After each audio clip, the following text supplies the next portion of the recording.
Hello and hi. ഇന്നത്തെ വീഡിയോയിൽ share ചെയ്യുന്നത് കോവയ്ക്ക ഫ്രൈ റെസിപ്പിയാണ്. അപ്പം നമുക്ക് വീഡിയോയിൽ നോക്കാം. ഇവിടെ കോവയ്ക്ക ഞാൻ അരിഞ്ഞ് റെഡിയാക്കി വെച്ചിരിക്കുകയാണ്. ഇപ്പോൾ ഇത് നോക്കിക്കഴിഞ്ഞാൽ രണ്ടറ്റവും മുറിച്ചിട്ട് നമ്മളിങ്ങനെ സ്ലൈസ് ചെയ്തെടുക്കണം. ഞാൻ നേരത്തെ 2 വീഡിയോസ് അപ്ലോഡ് ചെയ്തിട്ടുണ്ട് കോവയ്ക്കയുടെ തന്നെ. പക്ഷേ അത് ഒരു ഫിഷ് കറി വെക്കുന്ന ഒരു മെത്തേഡ് പോലെയും പിന്നെ രണ്ടാമത്തത് മെഴുക്ക് പുരട്ടിയാണ്. ഇത് ശരിക്കും വ്യത്യസ്തമായ ഒരു ഡിഫറെൻറ്റ് രീതിയാണ്. നമ്മളൊന്നും ചേർക്കുന്നില്ല, ഇതിൽ പൊടികൾ മാത്രമാണ്. എളുപ്പം നമുക്ക് കുക്ക് ചെയ്തെടുക്കാം. അതായത് ഇങ്ങനെ അരിഞ്ഞിട്ട് ഉപ്പും മഞ്ഞളും മുളക് പൊടിയും ഇത് ആവശ്യത്തിന് നന്നായിട്ടൊന്ന് ഇത് ഇട്ട് കഴിഞ്ഞിട്ട് ഇത് കൈ കൊണ്ടൊന്ന് യോജിപ്പിക്കണം. കുറച്ച് എണ്ണയും കൂടെ ഒഴിക്കണം കേട്ടോ.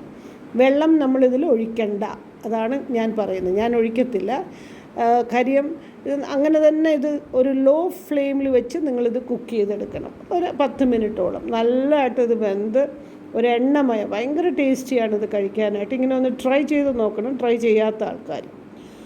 അപ്പം നോൺ സ്റ്റിക്ക് പാനിൽ വെച്ച് കഴിഞ്ഞാൽ ഇത് അടി പിടിക്കത്തില്ല.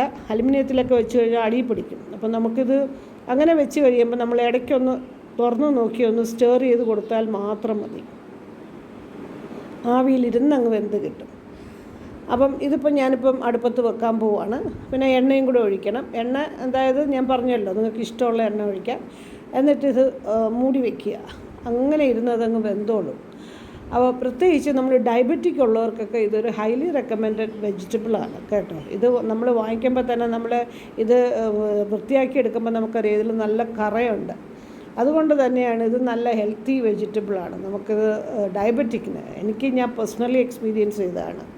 ഇപ്പം നിങ്ങളിവിടെ കണ്ടില്ലേ, ഇത് നന്നായിട്ടൊരു എണ്ണമയം വെന്ത് ആപ്റ്റാണ്. എന്നാൽ എനിക്ക് പെർഫെക്റ്റായിട്ട് വന്നിട്ടുണ്ട്. ഞാനിനി ഇതൊരു സെർവിങ് ഡിഷിലോട്ട് മാറ്റാൻ പോവുകയാണ്. ചോറിനൊക്കെ പറ്റിയ ഒരു ഡിഷാണ്. അപ്പോൾ നിങ്ങളും ഇതുപോലെ ട്രൈ ചെയ്ത് നോക്കണം. വീഡിയോ ഇഷ്ടപ്പെട്ടെന്ന് ഞാൻ വിശ്വസിക്കുന്നു. ഇഷ്ടപ്പെട്ടാൽ please like and share and subscribe ചെയ്യാനും മറക്കരുത്. നിങ്ങളെ കമൻസൊക്കെ എന്തെങ്കിലും ഉണ്ടെങ്കിൽ നിങ്ങൾക്ക് ഫീഡ്ബാക്ക് അറിയിക്കാം. ഞാൻ വീണ്ടും പറയാണ്, ഡയബറ്റിക് ഉള്ളവർ തീർച്ചയായിട്ടും ഇത് റെഗുലറായിട്ട് കഴിക്കണം. വളരെ ബെനിഫിറ്റ് ഉള്ള ഒരു വെജിറ്റബിളാണ്. So thanks for watching my videos. Please keep watching. By.